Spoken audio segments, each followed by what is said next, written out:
Welcome to the intersection of technology, cybersecurity, and society. Welcome to ITSP Magazine. You're listening to a new Two Cyber Chicks podcast. You're about to join Erika and Jax for an inclusive cybersecurity conversation designed to educate and break the stereotypes of cybersecurity professionals while providing life hacks on how to handle burnout, networking, and goal setting. Knowledge is power, now more than ever.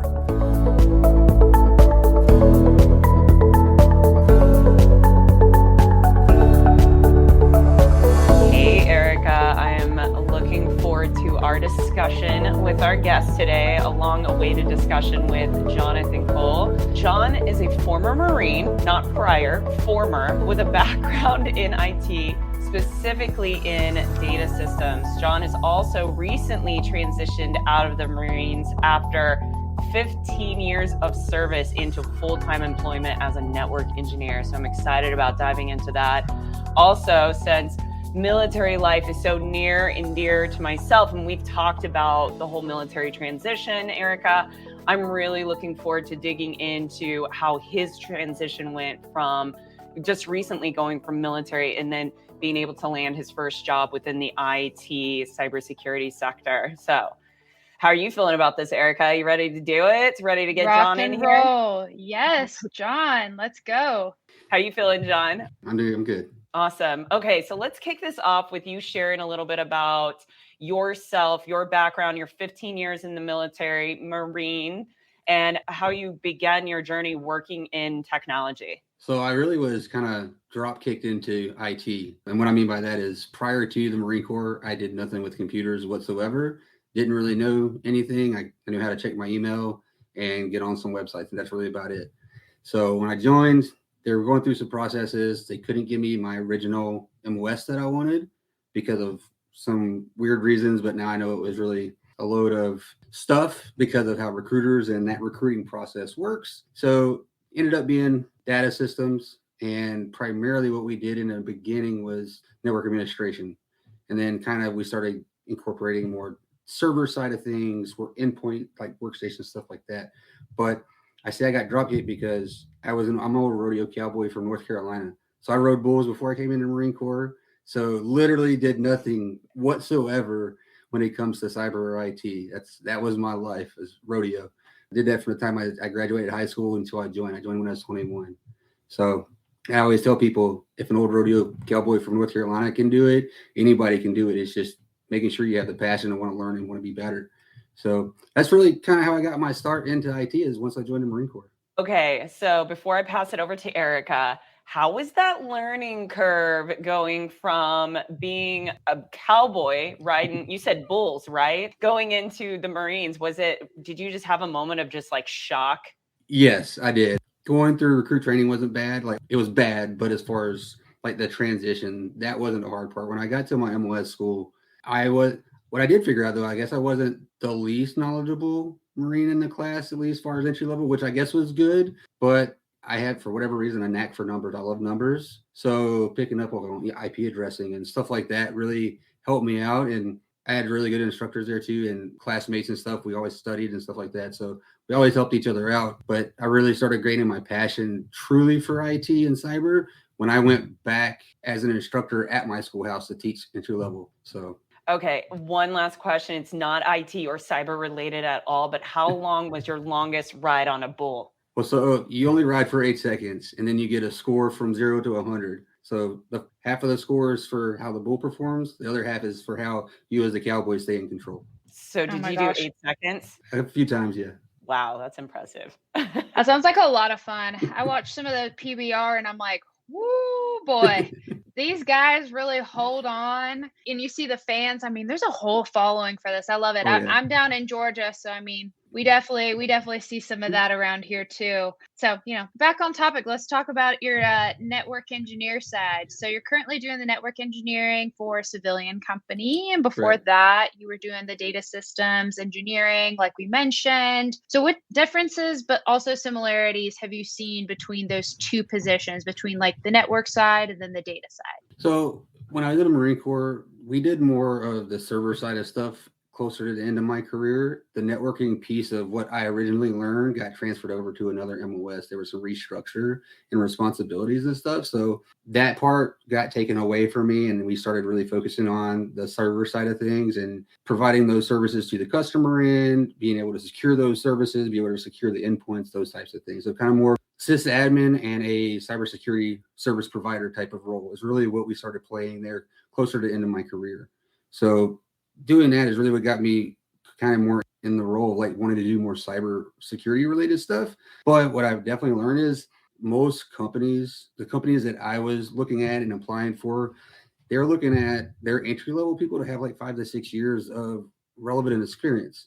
In my opinion, that's not entry level. That's more mid-level type of positions, right? So like I'm going to try the entry level for cybersecurity. I don't have a degree in it, and I only have maybe a year or two of experience. So it's really hard for me to get into my foot in the door. So I kind of really started branching out outside of cyber too, getting more roles that I'm more comfortable with, sysadmin, doing some like systems engineering type of roles, network engineering type of roles, right? So not just focusing on one role, like expanding because I knew I'd be comfortable and do well in those as well. So applied for this one job. My time frame of getting out and retiring kind of got shifted. I did retire early because of a med board. So that's the reason I want to put that in there, because I don't have the 20 years, but I was able to retire because of my med board. So like a lot of that process got shifted around, and some of the roles weren't working out time frame wise. But one of the recruiters I'd been talking to at this company said, "Hey, look, we got this remote position open up, and now you're looking for remote positions. And with this company, it's really hard to find remote positions because of who they support. I can say that they support the DoD. Like their biggest customer actually is the Navy. So I like right now I'm working on a project that supports the Navy directly. So, and I'll get into that here in a little bit, but try not to give up and solely focusing on one role and then not being able to get that even after interviews. That's what didn't stop me to be able to transition as quickly as I did, because my retirement date was May 31st of this year. So this past May, I started working for this company May 16th, right? So I had some overlap in income there. So if I would allow myself to get brought down because I couldn't get into the specific cyber roles that I was wanting, I probably still wouldn't have a job right now, But again, keeping that, trying to stay upbeat and really focusing on what is good, like the opportunity at the time, right? Like that's a big thing for me, is looking at the right opportunity at the right time. And it may not always be that perfect opportunity. Like perfect opportunity and right opportunity are two different things, in my opinion, right? So working for this company, it kind of circling back to like what the differences are from what I did in the Marine Corps versus what I do now. There's really not a lot of differences. And I think that's really what made it more appealing for me and being comfortable with my initial transition, is because I support the Navy. So the Marine Corps is a department of the Navy. So a lot of the things that I do networking wise is a lot of the things that I did in the Marine Corps networking wise. So being able to take my experiences, my tactical and operational experiences from the Marine Corps, and now bringing that over to the Navy side of things and being able to incorporate that, I think is really what's kind of helped me out a lot with my transition and really settling into my new role. That's awesome. So what's been your favorite part about the industry so far? I will probably say networking with individuals has probably been my favorite. And the reason I say that is because I started networking probably a year and a half before I even got my retirement date.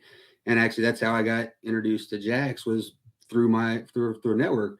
A Marine that I had served with before, deployed with, had introduced me to Jax probably a year ago, maybe now, maybe not even. And so like, that's probably the biggest thing I think I like about the industry. Like, yeah, you get a network inside the military, but what I have found out, especially now that I transitioned, that network doesn't stay as true as it did while you're in serving. There are some, right? Like there are select few that stay and stick with you, and you build that and you continue that brotherhood, that sisterhood, like it was when you were serving.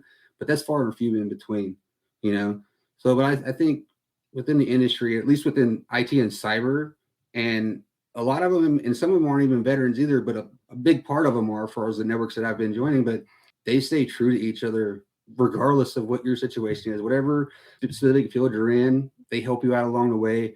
I've gotten invited and I've started joining a group, and we'll talk about that a little bit later too. We're giving back and helping the veteran community out. So, and I'll talk about that a little bit too. And again, that was all from networking. Yeah, networking is huge. I've seen it. You can network poorly, though. We could do an entire probably series of episodes on. And I think a lot of military personnel because we're not trained how to network. We're trained how to be beer drinkers and be buddies. Yeah. And it's completely different in the civilian side. You do for me because I'm going to do for you, right? Like that's... Yeah. And it doesn't always work on the civilian side unless you're working back in a federal position. But for you, like you were able to transition out. You even mentioned that you had to do a little shifting because you transitioned out 5 years prior to that typical 20-year mark. But you were lucky because of your networking, likely your personality, your networking, and how people knew you and your work ethic, that you were able to do a little double dipping because of the overlap of the two jobs, which is phenomenal. That's not always the typical story you hear with military personnel transitioning out. So my question initially to you was going to be to ask you about your challenges, but instead I want to kind of pivot that a little bit. And I was thinking about it, and I want to ask you instead, for the individuals that are listening right now, not just veterans, but primarily focus on the veterans that could be doing that transition. Can you provide some tips to them to help them in their transition when they're looking to transition? You're not in cybersecurity. That's something you want to get into, but you took an IT job. So what thoughts on that? So I would definitely say expand your network. Don't be afraid to expand your network, even if it's into fields that you're maybe not be proficient in. Like I'm a very junior cybersecurity person, in my opinion, but I got myself involved in that community to help network and hopefully gain some knowledge and possibly find some opportunities down the road. I would say that's probably the biggest one, is coming out of that secluded shell from being in the military and just opening up and being open to anything, right? Like that's probably the biggest thing for me. And then not being afraid to ask for help. Like I've probably had my resume reviewed 1,000,000 times by probably like 10 or 20 other people, right? It wasn't just the same person, and it wasn't the same type of roles for recruiters. It wasn't even just only recruiters. It was some people I knew that were in IT, some individuals that were in cybersecurity. And so like I would get different perspectives from what they had seen since they've been in the industry, since they've gotten out in transition, and kind of taken all of that to build my own way of doing things, right? I've seen people go through TAPS or TRS, whatever you want to call it today, and they go through and they do this like checklist type thing for when they do their resume, for when they do their interview process, right? I don't follow any of those things. Actually, I do my interviews a lot like I do my own podcast, honestly, is I don't really, because if I over prepare, I'm going to be worried too much about saying the right things and probably mess it up. So I know things about the job position. I research things about the companies, but I go off the hip with a lot of things. I don't have that traditional what they are looking for answer for their, like the actual checkbox questions that usually recruiters have and stuff. But that allows me to put my personality into it. It allows me to be me and not have to worry about what I'm saying. I just the answer and how I would do it or how I see it. And if they like it, they do. If they don't, oh, well, like it's not the only recruiter I have an appointment with. So, oh, well, I'm going to move on and go somewhere else if they don't like me. Like that's the way I look at it. Yeah. You put your own flair on it all, honestly. Those are great tips. I mean, for anybody listening, like, get lots of exposure in terms of like what you want to do, be open-minded. If you're doing a resume, have as many people from different avenues. Cause I mean, the way that Jax would give you feedback for one type of job may be different than the feedback she would give you for a different job that you're applying. Right. And then similar to me, based on my background is slightly different than Jax's. We would give you different opinions or different like interview prep tips, right? So I think that's great feedback. And then putting in your own flair, right? And like casting out that net and not just being dead set on, okay, it has to be this or the highway, right? So that's really, really great. And one last thing is like, it's never too early to start. Yeah. It's never too early to start your resume. It's never too early to start networking. Even if you're not even dead set on transitioning out, always be in the transition mindset, because I tell Marines, like, especially as I was retiring, I used to tell Marines all the time, like, look, it's an easier choice to re-enlist than it is to get out, right? In my opinion, like re-enlisting is the easy button. Getting out isn't, because there's a ton of unknowns as you transition. So it's never too early to prep and get ready for that. Yeah. And your plan may change multiple times. So like the earlier you can get, the earlier you can get to planning and figuring out, all right, I got a goal. How am I going to get there? And that path may change multiple times, and just kind of, going with it. So in your free time, John, I mean, you run a podcast, you're a board member for the veteran nonprofit. How do you find time to manage all of this like extra stuff while having a family, while having a full-time job, while, also learning and expanding your own career development? How do you do it all? So I will say I am very fortunate that my first position outside of the military is a 100% remote position. So I get to work from home and with very minimal travel. So I can't be more like, it's awesome. I can't even believe that I got this position, like that type of position. But honestly, that helps me prioritize things as far as what truly is important. Yes, my job is important. I'm not saying that whatsoever. I put my concentration and my efforts into my job and the products that I provide, but that's not everything, right? Like, yes, it pays the bills. It allows to have fun and stuff like that. But it's not the real purpose that I want to be able to provide, right? Like that's another thing that I tell people. Find something that gives you a sense of purpose, because I think that's another thing. These Marines that I've seen, I'm pretty sure other service members, is a hard thing to transition. They feel like they don't have a sense of purpose anymore, right? Because most of my generation been in war for the last 20 years. I came in the height of the war, and I'm retiring after the war's pretty much died down. So feeling that sense of purpose. So how do I find that sense of purpose? I provide an outlet for veterans to talk about their journeys in IT and cybersecurity, right? That's my podcast that I do. It's called The Bunkhouse. And then I now started volunteering. I got invited because of my networking. I had him as a guest on my podcast, actually. And then literally right after the episode, we started talking about his nonprofit, and he invited me to be a board member and Hackers for Vets. So pretty much raise the money, giving back to the veteran community to help them out, getting certifications, training, whatever they need to get into the community of IT or cybersecurity, those types of things. So like being involved in things that actually have a true purpose, not your personal life purpose, but that impacts other people. Yeah, you have to be able to understand what your why is. And I mean, my passion is to cyber chicks. So it really is, though. I say that jokingly, but it's great because it's a platform. We've had so many first timers on here. And it's also like, Erika, I don't think I'd ever see you otherwise. Like, this is our time to also reconnect. And but we wouldn't do that. I met Erika through networking. So everything you're saying, John, is completely resonating. And I know with Erika as well. Well, as we're coming near the end of the show, we're going to wrap. I want to ask you first, do you have any big projects that you're working on that you could give a little sneak peek to our guests about? I know you just mentioned the nonprofit, which super excited about in your podcast, but anything else? From a professional standpoint, I have started working on a project. So my first project working with this company, and like I said, I'm a contractor from this company supporting the Navy, working on actually a big network expansion and an upgrade. So again, that is still purposeful because I still get to provide back to the warfighter in a sense from a different perspective. That's another reason I'm glad I did get this position, because again, it allows me to provide that capability to the warfighter.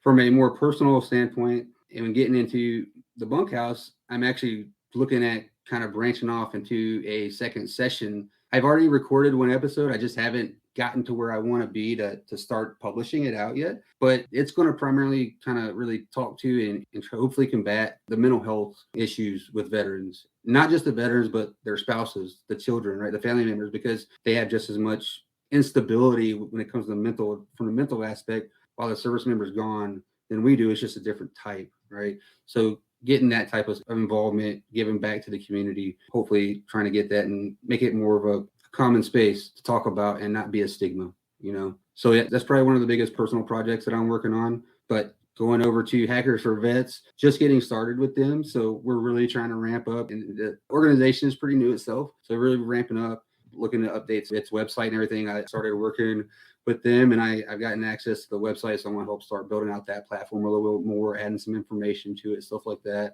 and then coming up with some fundraisers and stuff and getting that stuff published out as well. John, I love everything you're doing to give back to the community. We all need our passion projects. We all need that kind of why that you were talking about, right? Understanding that why it keeps us going and giving back to those that may be in similar shoes than you were, X amount of years ago. So keep that drive going. Definitely applaud you there. So John, as we're nearing to a close, what is the best way for our listeners to reach you? So they can reach me. I even give out my personal email address. I like doing that because I open it to anybody. If they need assistance or have questions, please email me, whatever. They can email me at Jonathan, JONATHAN.M@Cole, COLE, @outlook.com. That's my personal. They can email the show, The Bunkhouse, at thebunkhouseCast@outlook.com. So THEBUNKCAST. at outlook.com. They can get the show up like that. So Awesome. Well, thank you so much for being a guest, and for our Thank you for having me. listeners. Yeah, and for our listeners, if you have any topics you want to hear on the show, any guests that you would like to hear from, please shoot us an email at 2cyberchicks@gmail.com, and that is the number 2cyberchicks@gmail.com. Thank you so much. Catch you on the next one. John. Thank you. We hope you enjoyed this episode of Two Cyber Chicks podcast with Erika and Jax. If you learned something new and this podcast made you think, then share itspmagazine.com with your friends, family, and colleagues. If you represent a company and wish to associate your brand with our conversations, sponsor one or more of our podcast channels. We hope you will come back for more stories and follow us on our journey. You can always find us at the intersection of technology, cybersecurity, and society.